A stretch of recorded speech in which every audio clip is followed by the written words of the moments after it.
You know what? Even though they got Piper walking like a doofus, here's the thing. I will say this. I like the fact that Piper is at least attempting to become more confident in being a witch. And this is what I mean when I say that I think being a witch is what changed Piper more than anything else. Whether she wanted to be one or whether she didn't, it's been interesting these past couple of episodes watching her sort of like, I think, feel a little bit more in control of herself. Like, even though I hate the whole her trying to make a Doug, and that lady Shelly get back together.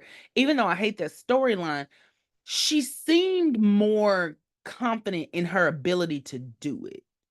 If that makes sense. Like, she didn't seem like the same episode 1 Piper who kind of like didn't care about what was going on as long as she was good. That's what she cared about, like, was being good. And I am appreciating seeing this growth in her character just in these first 12 episodes. Because the fact that she's like, and for I bear the power of one, and even though it's kind of like a funny little haha moment, it's still just the fact that she's telling herself, like, I am a powerful person. I am an individual who has access to power. I am a person who has vanquished demons and I do this and that. I think I'll be okay to walk, over to the phone booth. And the thing is that, people don't know sometimes unless they have, self-esteem issues or whatever, that Tiana, I didn't mean to mute you. I'm so sorry. I did, but I didn't at the same time. So I'm sorry. But but but I'm enjoying seeing her say things to herself and watching her be more comfortable with magic. This is a part of why I genuinely think that if Piper had had magic growing up, I don't think she would have been the same insecure person that we were introduced to at the beginning of the season. If we I really think that that version of Piper would have been a confident person because she knew what she's capable of doing. And it's like even Little Piper. Again, Little Piper is hard, I think, to use as a full example because she is a child, but she seemed so confident in herself. And just the way she just nodded her head to unfreeze Andy, the way she froze the ball, the way she froze them, the way she was talking back to them, the way she, you know what I mean? Like, she seemed like she could handle herself. And she was a little girl. So imagine if she had grown up in that. Imagine if she had grown up with that magic and with that knowledge that she can do things that other people can't and that she can protect herself in a way that other people can't. And I think that that's kind of why, like, this scenario is, they still had to have that limitation of how sh- she would be attacked by this, or explain how she would be attacked by this person. I mean, this entity. But and so they had to put her in something so that her power wouldn't work. So it's like, okay, well, and I mean, I think that's a good enough creative way, especially for the 90s. It's a phone booth. I get it, it's not going out. And so it's like, I don't know. Like, I'm really appreciating that for what it is. Like, I know I've been fussing, but listening to her say that is leagues different from what we had episode 1. Mama was not having it episode 1. So, and really, I mean, she kind of was because she hit Jeremy with that stick. So it's like, even then, the way she kept herself calm is kind of uncharacteristic. But then at the same time, seeing this is like, magic really is making Piper feel bold. And I live for that. Tarantes said Little Piper and Prue had the opposite personalities as their adult selves. Oh my God, that is such a good point. And I know that this is not, I know that we're not watching that 70s episode, but I really want to bring that up because I think that, or elaborate on that a little bit, because I think that's a really, really good point. Little Piper was very confident, and little Prue seemed like a little girl. Like she seems lax, and she just seemed like, girl, I'm gonna protect this child because that's my sister. But that's the same. Gone ahead. We just having fun. We just chilling. We just whatever.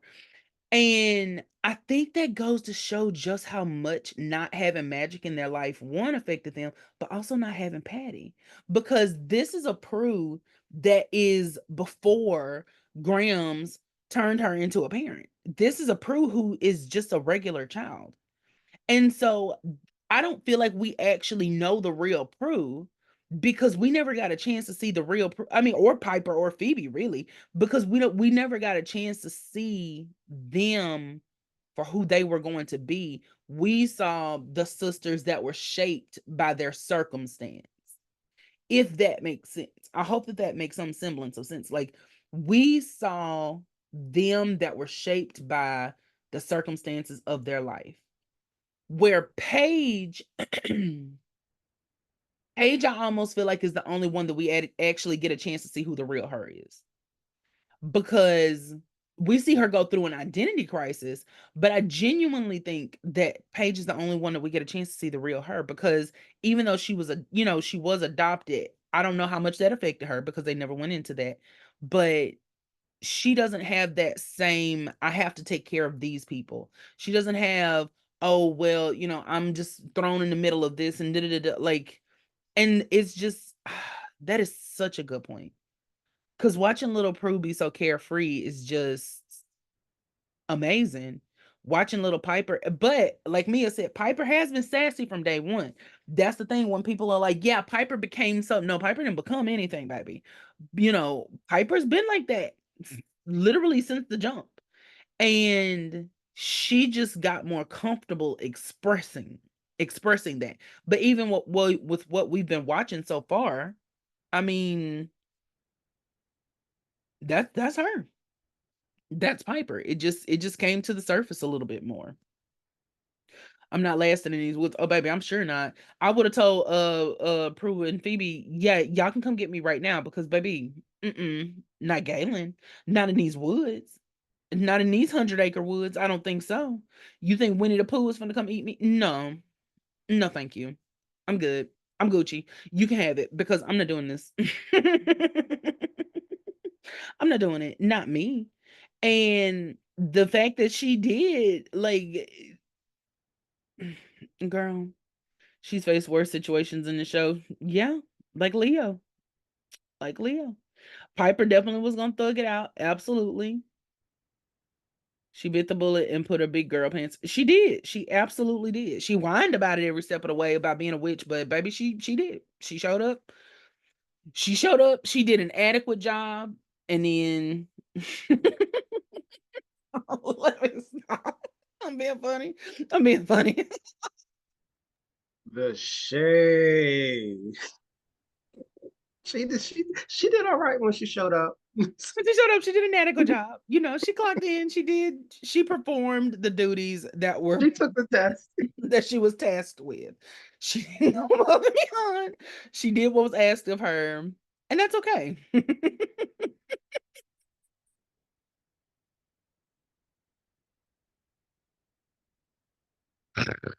Oh God. Oh Jesus. She did her job and she went home, and that was it. Jim said I always went back and forth if it was insecurity or modest behavior. I feel like it was probably like a mix of both, because I mean, I feel like it would be very easy to get overshadowed by Prue and Phoebe. I mean, Phoebe has like this huge personality. She doesn't meet a stranger. And then you've got Prue, who's, I mean, literally like their mother. And it's like, I feel like it's very easy to get just caught up in that and not really know where you fit, who you are, who you want to be. Nope. A single mom. Nope. Ask you a quick question about that exact thing. About Reba? So, yes. No, with Prue, do you think that the authority complex came in with Prue like after Grams passed on, and maybe that's why like Phoebe and Piper sometimes too, like a little resistant to her like almost controlling personality, like based on how we were introduced to them. Mm. You know, that's a good question because when they show us the flashback in season 3, I feel like they bicker more like sisters than what I would have expected them to.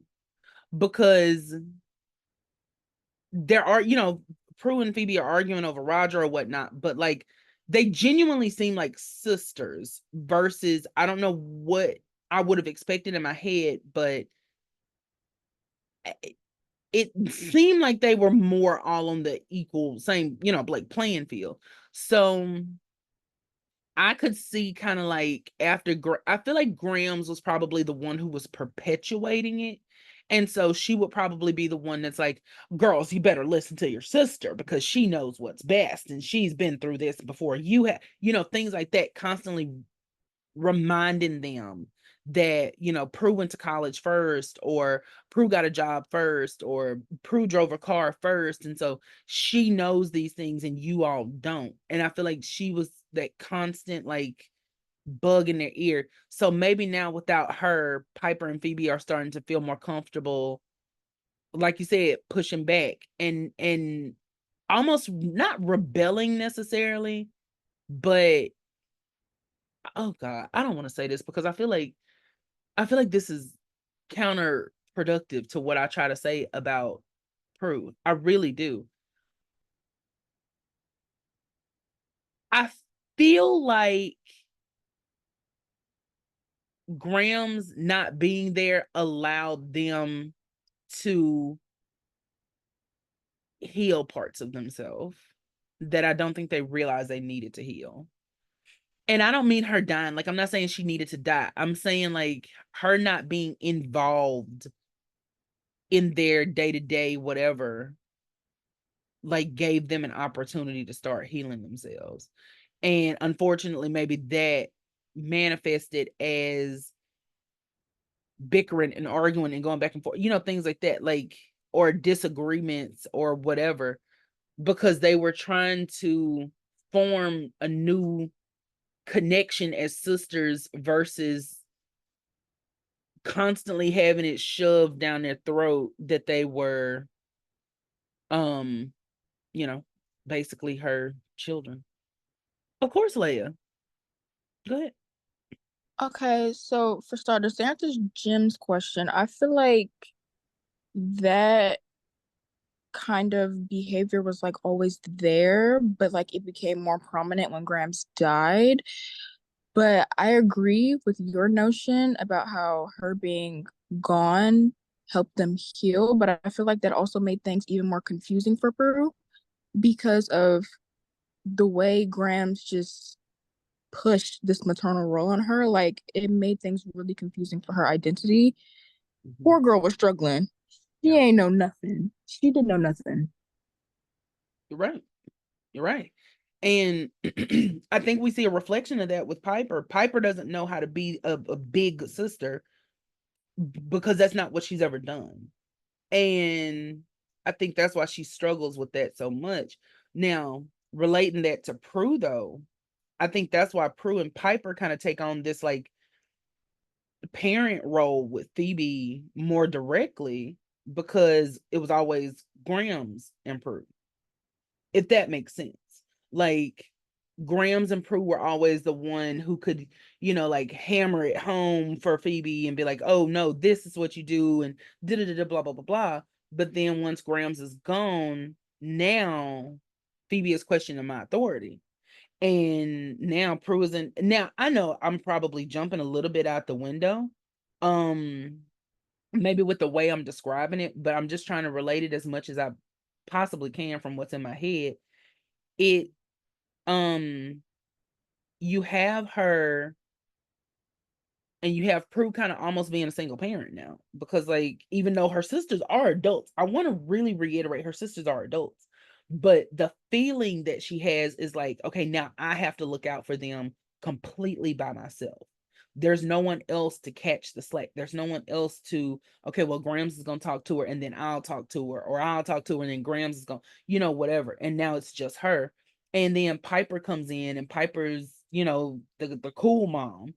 And I think that's why their dynamic is so strange, because they don't have that common force anymore. I know that I know I joke about putting stuff on Grams, but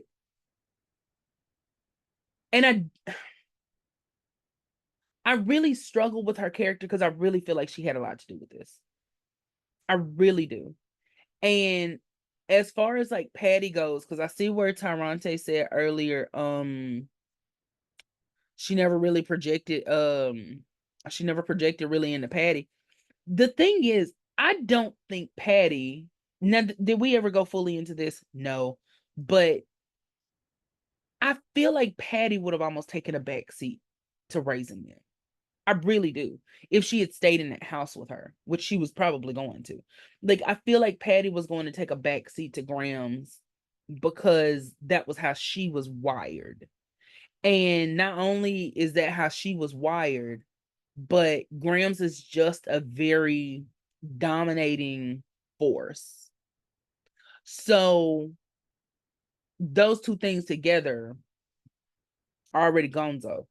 And so you would think that with her gone, okay, well, now Grams is going to be the one to take care of the girls. But she's, for whatever reason, really expected Prue to like step up and be the girls. And it's like the girl's mother. And I can't figure it out. I feel like I have reasons in my head that I can kind of like gear towards. I agree, Layah. I do agree.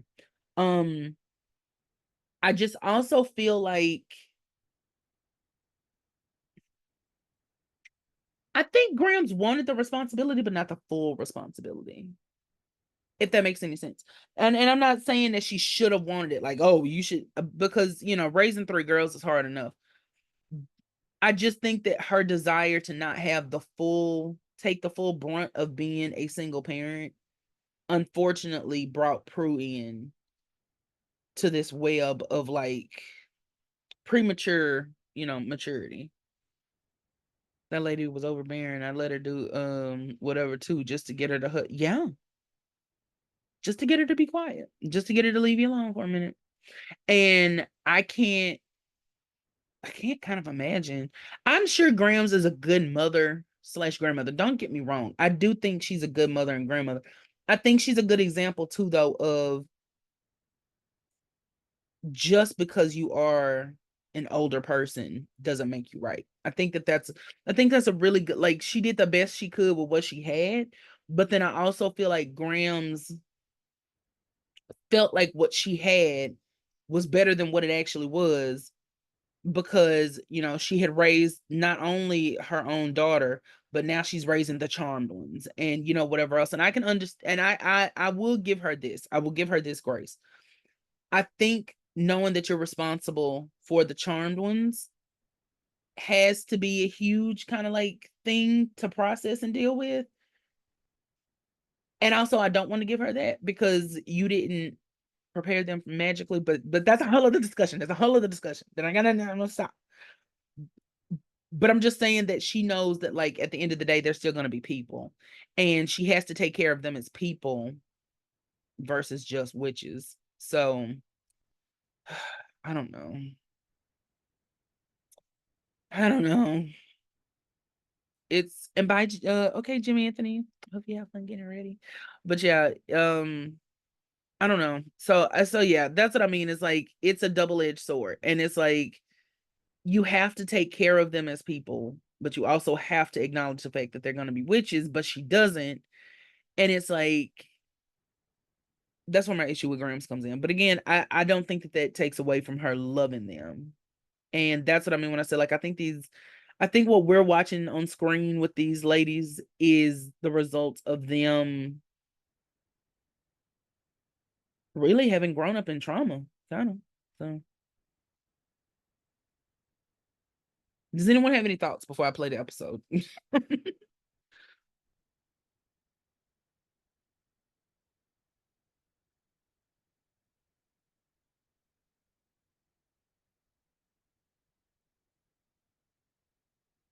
don't think so.